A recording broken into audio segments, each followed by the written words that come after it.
Hello, everyone, and welcome to my presentation today. We're going to be talking about connecting with students via teacher-created materials. Just to give you a little background on myself, my name is Phil Stoneman. I'm originally from Sheffield, the most beautiful city in the United Kingdom, but I've been living now in Bogota, Colombia for over 20 years. And teaching in a number of different places since 2006, working as an English teacher at the Universidad Externado de Colombia, where I'll be sharing a little bit of my experience today. So let's get started then.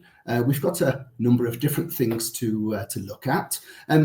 First of all, I suppose many of you may be asking, well, we have textbooks, we get along very well with them, why change?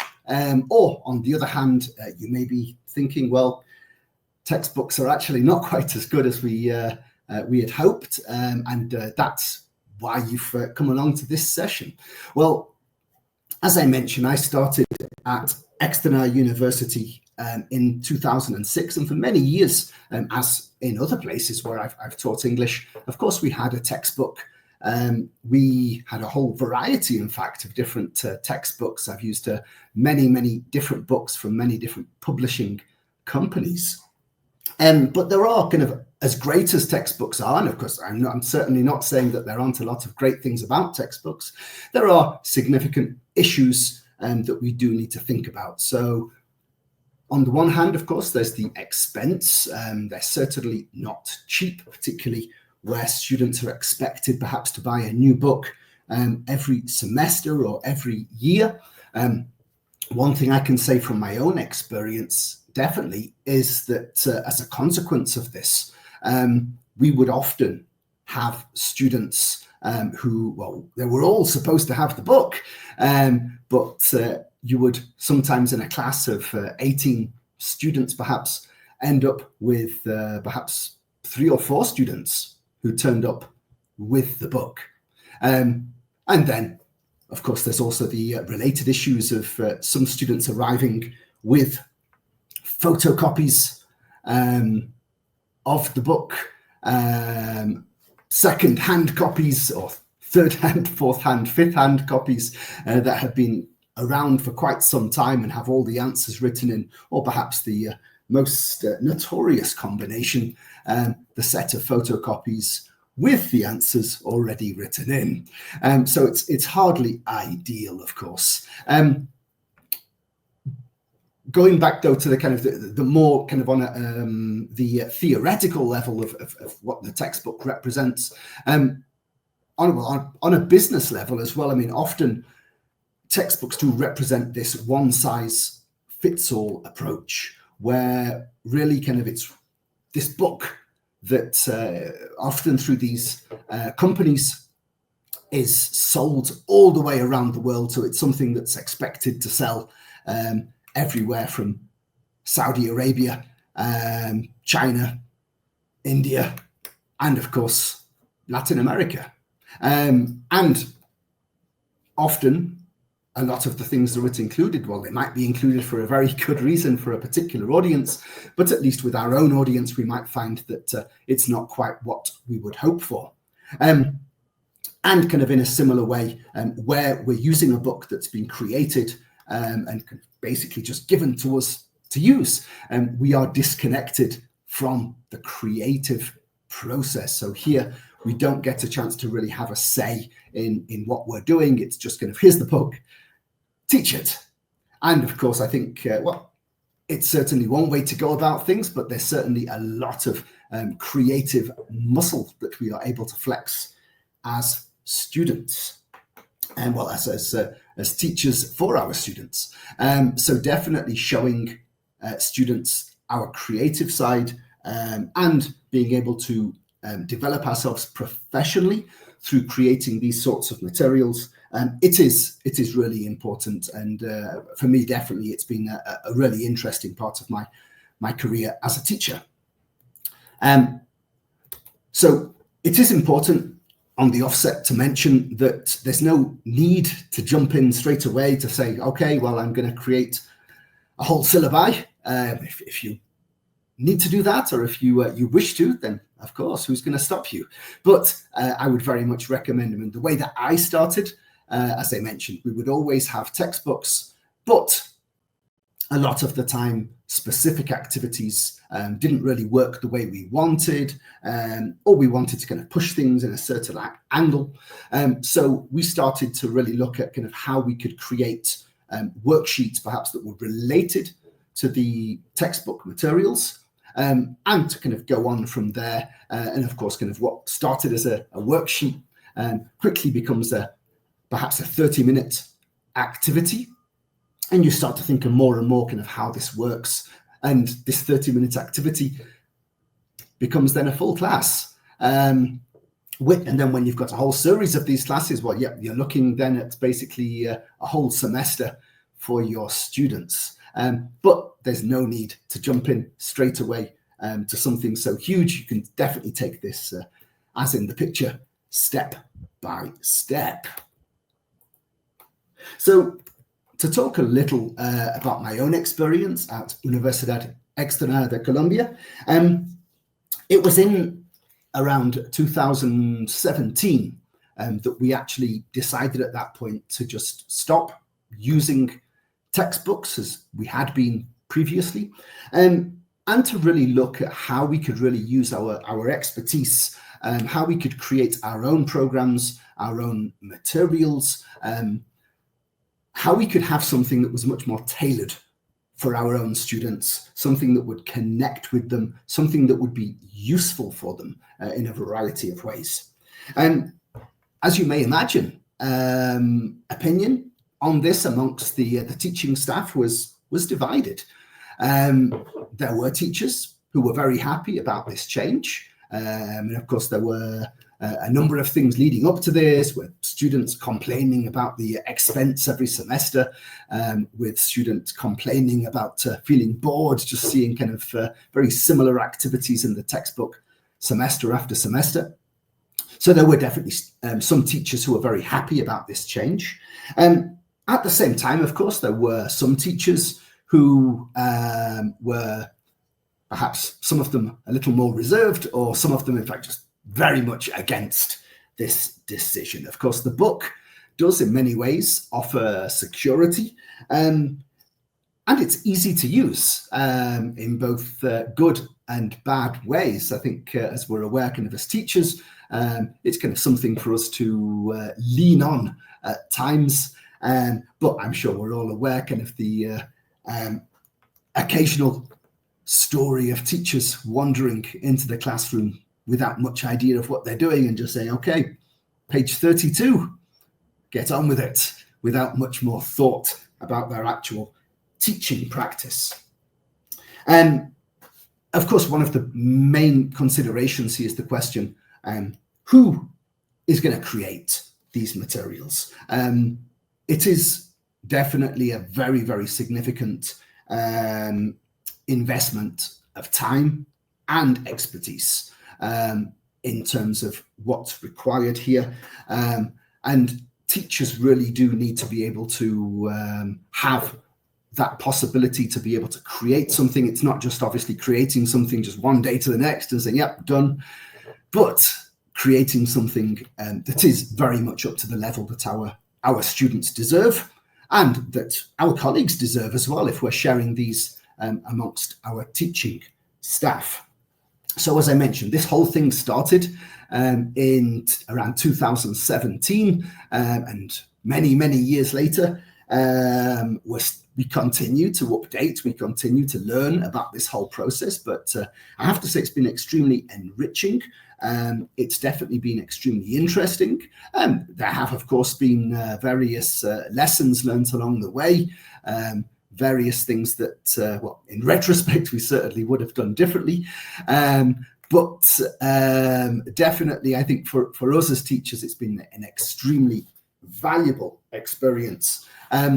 One thing to mention here is obviously, as you can very well anticipate, that when you're creating your own materials, there's always the possibility that there are mistakes in there. And of course, that's not something that is exclusive to teacher-created materials. The number of times I found mistakes in professionally created textbooks is also significant. But of course, when we're creating our own materials, there is always the possibility for different mistakes to crop up. It is important, of course, to just be very transparent if this happens and just say to students, look, this is something that we've created. I'm sorry this mistake's there. I'm going to take it out. We won't see that again. But to be very transparent, very clear about the whole process, which I think students actually really do appreciate. I think they're willing to put up with a few mistakes when we're willing to admit to them. Where on the other hand, what they get in return is our effort and our enthusiasm. So a few things to really think about if you're having a look at how to create your own materials. Of course, depending on the scale, some of these may apply to a lesser or greater extent. Of course, if you're creating things just yourself, then you can ignore a number of these items. But in our own context, at least, very important to think about, for example, how homogeneous the target audience is. And for ourselves, our students are all round about the same age, and they do come from different backgrounds, different parts of Colombia, which is important to take into consideration. But it is fairly homogeneous in a number of key areas. One thing that we are still working on, for example, is trying to have particular activities that connect with the different faculties that we deal with, so that there are perhaps particular activities that connect with the interests of a law student, for example, or a student from the hotel and tourism faculty. Also important to think how many teachers are going to use the materials. You're creating something for a larger team. And of course, if you're doing so, then how you're going to be sharing these. There's a number of options these days through Google Drive, through OneDrive, all of these different things. But then to also think who's going to organize and maintain these so that it's all very, very clear. Everyone knows where things are located and how things are to be used.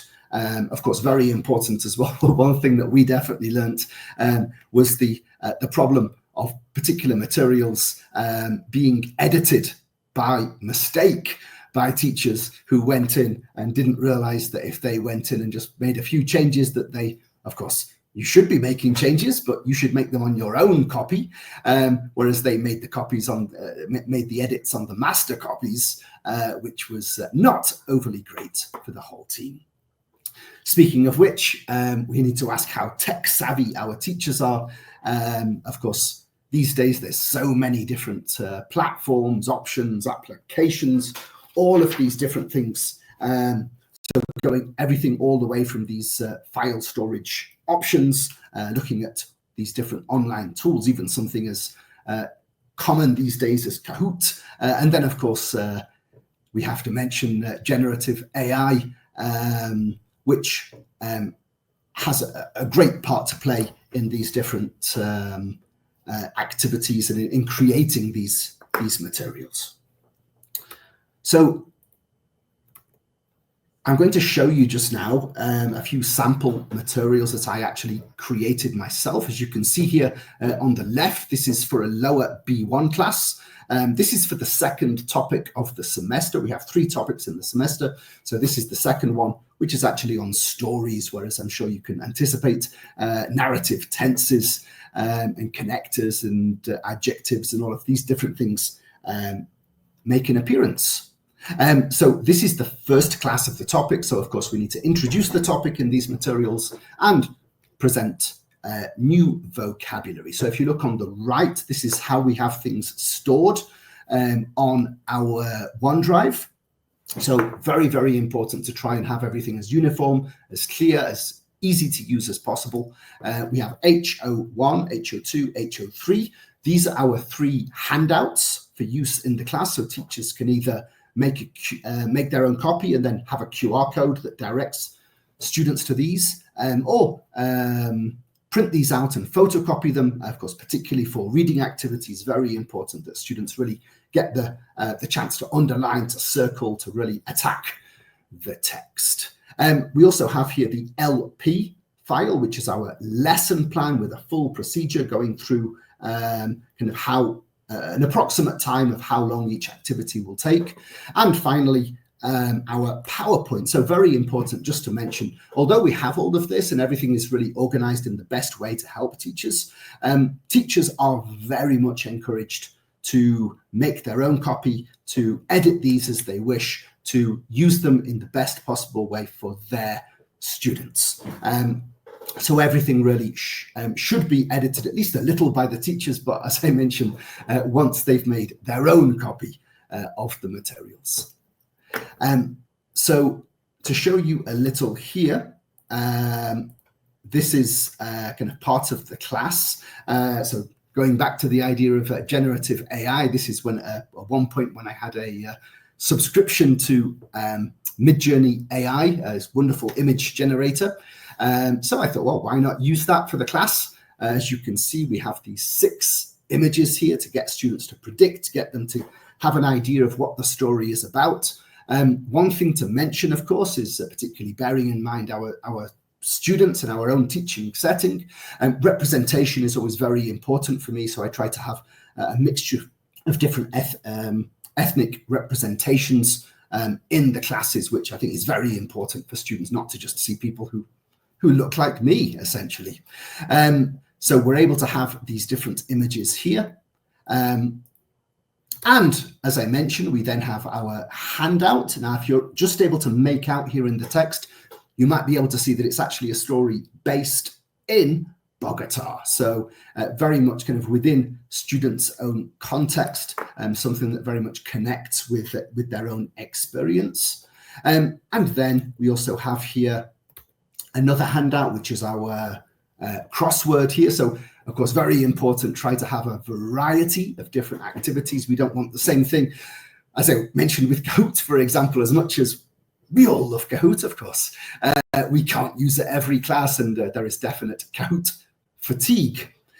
One thing that is really important is to make sure that everything is sourced, so that as we would expect with our own students, and of course, particularly as AI becomes more and more prominent, to be very, very transparent, again, very clear, where did this information come from? So as you can see here, I'm telling students very clearly, look, I created this text, I used Midjourney to create the images, and here's all the referencing for this. And of course, it is reinforcing for students that this was created specifically for the university.